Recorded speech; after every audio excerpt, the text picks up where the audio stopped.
Hey y'all. Alright, there we go. How to get my light together. It was dark in here. Hey y'all. Y'all don't usually see me around this time, huh? Because I'm usually working. Like on my computer, sitting down working like this. Because it's nap time and this is the only time that I get some time to actually do this. So I got like 30 minutes to talk to y'all, but this broadcast ain't going to be long anyway. So I just wanted to pop on here real quick because I have been feeling a tug on my spirit for me to begin to talk to you guys more about my homeschooling journey and what I have going on as an educator, as a business owner, as a stay-at-home mom, as a homeschool mom. Like, I wear all these hats, but I want to showcase what it's like to take on all these roles and to do all the things that I do. So today I want to talk to you guys about 3 quick things that you can do to help you with the homeschooling process if that's something that you're interested in. But before I do that, let me introduce myself and who I am for those of you who are tuning in to me for the first time. My name is Whitney B. I am the New Age Educator, and I help parents find practical and effective solutions that will help them to transition into homeschooling, entrepreneurship, or just being a full-time stay-at-home mom. And I give them practical strategies that I've used as a New Age educator and strategies and techniques that I've used as a mom. And so I combine the two and I help parents find their way through this stay-at-home mom life, right? It's my firm belief that once you figure out what to do with your children, you can pretty much move forward with your dreams and your goals a whole lot easier. But first you got to figure out, what do I need to do with my kids and what can I do to make this stuff happen, right? That's why I come in. So that's who I am, and that's what I do. Today, I want to talk to y'all about 3 things that you have to be able to do when you're a homeschool mom. Just real quick, just 3 quick things that you can do with your children. When you're trying to transition into homeschooling.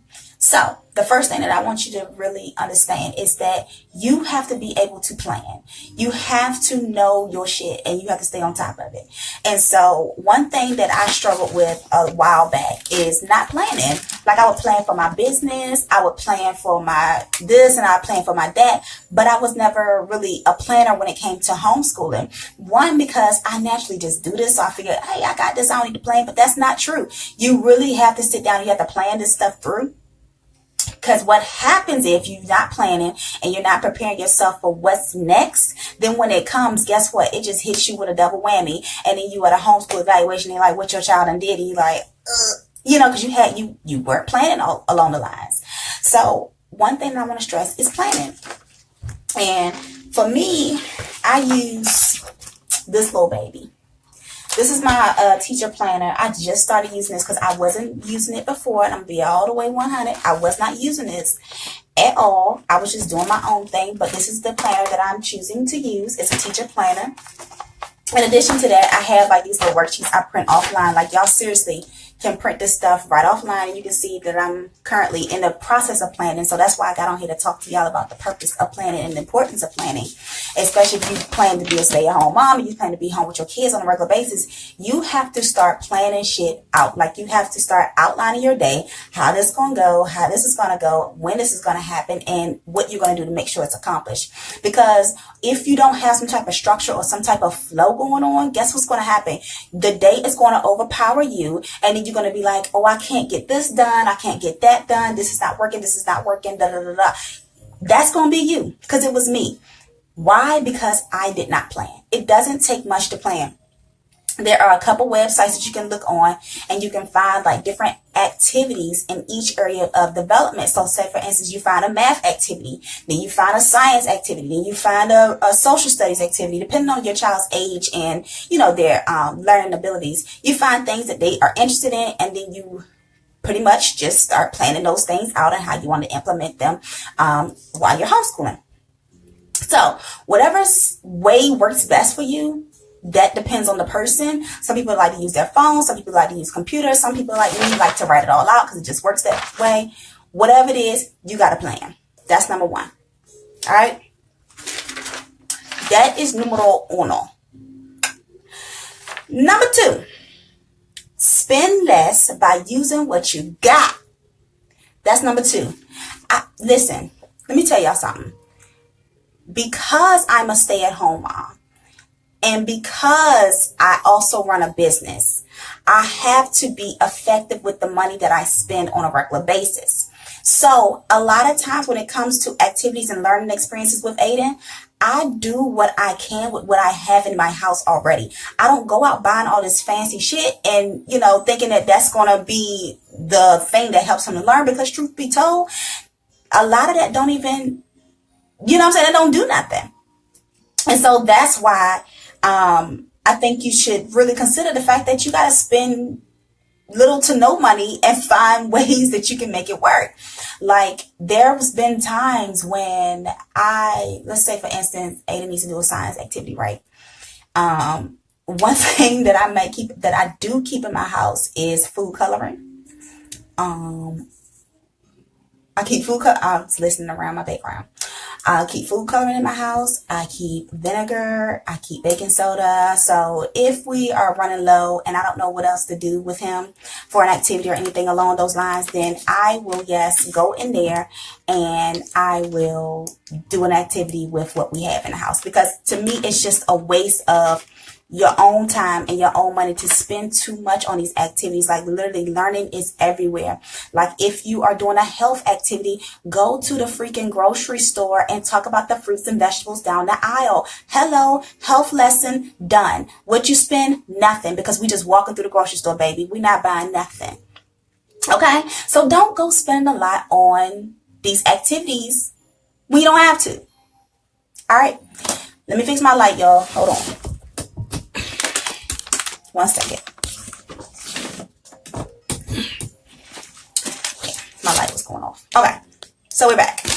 All right, the third thing that I want to say is, this one is number 1. It should have been number 1. But the last thing I'm going to say is ignore the haters. Ignore the naysayers. Ignore the people who think you crazy for deciding to homeschool your child. If I could tell y'all how many people have told me my child won't have social skills, my child won't have this, or I won't be able to do this, or this and that. Don't listen to that shit. They just saying anything that they, let me phrase this right. They are saying things from their own perspective, which is cool. I'm not saying you can't say things from your own perspective by any means. Say what you feel, but don't place your fears and your opinions on me. That's not how I feel. Those are not my opinions. Those are not my thoughts. When it comes to homeschooling, I do believe it's beneficial. I do believe it's been helpful. I do believe my child learns. I do believe I'm doing the best thing for my child. You may feel like I'm doing this. You may feel like I'm not this. You may feel like I'm this and that and don't. Cool. That's your opinion. The truth of the matter is, at the end of the day, I do what's best for me. I do what's best for me. I do what's best for my family. I do what's best for my household. And for us, it works. For us, we good. Like, that's one of the biggest things that I'm going to tell you. If you're interested in homeschooling, people are going to look at you like you got 4 and 5 heads, because it's just not something that's commonly spoken about. And because it's not something that people speak about on a regular basis, when you say that you homeschool, they look at you like you're crazy. In addition to homeschooling and being a business mom, you know what I'm saying? They looking at me like, what are you doing? But the truth of the matter is these things can be done. And if you're passionate about homeschooling your child, then go forth with that. You know what I'm saying? Ignore what people saying. Do what you got to do, because this is your life. You know what I'm saying? So those are my 3 things that I want you to take away from this experience. Learn through me, y'all. Listen through me and do what's best for you. All right. If y'all want, no, not if you want, comment below. If you're interested in homeschooling, drop your email address below, because I'm going to personally send you something once you drop your email address below, because I want to help more people. If you're interested in homeschooling, stop what everybody's talking about. Stop listening to what everybody got to say. Drop your email below. I'm going to send you something to your inbox directly that can help you get on your path to homeschooling. So if that's something that you're interested in, don't delay this process anymore. Stop listening to what everybody got to say. Trust yourself, trust your gut, and let's do it. I want to help you and I want to support you. If you need help or support in this area, please let me know. That's it for me today. My baby waking up, so mommy gotta go. This is the life of an entrepreneur and a full-time stay-at-home mom. So I gotta roll. But it was nice chit-chatting with y'all. Peace.